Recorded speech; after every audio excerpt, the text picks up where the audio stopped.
ବୈଚିତ୍ର୍ୟପୂର୍ଣ୍ଣ ଦେଶ। ଏଠି ଭାଷା, ଧର୍ମ, ସଂସ୍କୃତି, ଖାଦ୍ୟ, ପୋଷାକ ଏବଂ ଚିନ୍ତାଧାରାର ଅନେକ ପ୍ରକାର ଭିନ୍ନତା ଦେଖିବାକୁ ମିଳେ। ଏହି ବିବିଧତା ହେଉଛି ଭାରତର ସାଂସ୍କୃତିକ ଶକ୍ତି।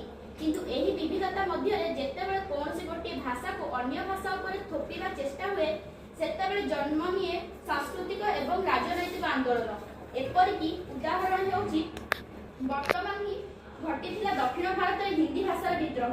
ମାନ୍ୟବର ବାଚସ୍ପତି ମହୋଦୟ, ମୁଁ ଏଠାରେ ଗୋଟିଏ ପ୍ରଶ୍ନ କରିବାକୁ ଚାହେଁ, ଦକ୍ଷିଣ ଭାରତରେ ହିନ୍ଦୀ ଭାଷାର ବିଦ୍ରୋହ କାହିଁକି ହେଉଛି?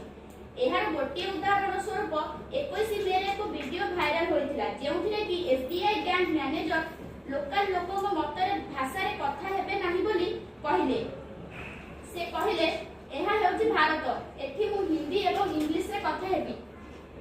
ମୁଁ ମାନ୍ୟବର ଗୃହମନ୍ତ୍ରୀ ଶ୍ରୀଯୁକ୍ତ ଅମିତ ଶାହଙ୍କୁ ଆଗ୍ରହୀ କରି ପଚାରୁଛି ଯେ ଏହି ପ୍ରଶ୍ନର ଉତ୍ତର ରଖିବେ। ମାନ୍ୟବର ବାଚସ୍ପତି ମହୋଦୟ, ମୁଁ ଏହାର ପ୍ରତି ଉତ୍ତରରେ କହିବାକୁ ଚାହିଁବି ଯେ ଦକ୍ଷିଣ ଭାରତର ମୁଖ୍ୟ ଭାଷା ଗୁଡ଼ିକ ହେଲା ତାମିଲ, ତେଲୁଗୁ, ମଲୟାଲମ, କନ୍ନଡ଼। ଦକ୍ଷିଣ ଭାରତରେ ଲୋକମାନେ ହିନ୍ଦୀ ଭାଷାକୁ ଘୃଣା କରନ୍ତି ନାହିଁ।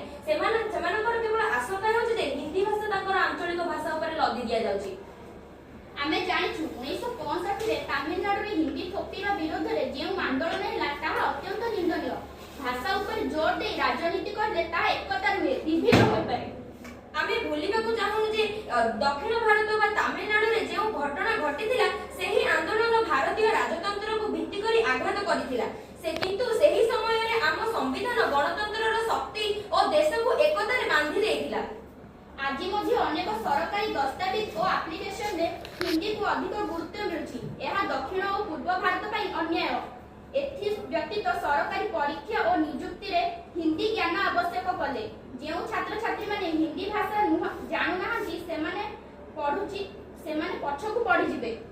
ମୁଁ ମାନ୍ୟବର ଶିକ୍ଷାମନ୍ତ୍ରୀ ଶ୍ରୀଯୁକ୍ତ ଧର୍ମେନ୍ଦ୍ର ପ୍ରଧାନଙ୍କୁ ଆଗ୍ରହ କରି ପଚାରୁଛି ଯେ ଏହି ପ୍ରଶ୍ନର ଉତ୍ତର ରଖିବେ। ମାନ୍ୟବର ବାଚସ୍ପତି ମହୋଦୟ, ମୁଁ ଏଠାରେ ସ୍ପଷ୍ଟ କରିଦେବାକୁ ଚାହେଁ ଯେ ଦକ୍ଷିଣ ଭାରତରେ ତାମିଲ, ତେଲୁଗୁ, କନ୍ନଡ଼ ଭଳି ପୁରାତନ ଭାଷା ପ୍ରଚଳିତ ଅଛି। ତେଣୁ ସେଠାରେ ଯଦି ହିନ୍ଦୀ ଭାଷାକୁ ଜବରଦସ୍ତି କରାଯାଏ, ସେମାନଙ୍କର ଭାଷା ଓ ସାଂସ୍କୃତିକ ପରିଚୟ ଉପରେ ଆଘାତ ପଡ଼ିବ।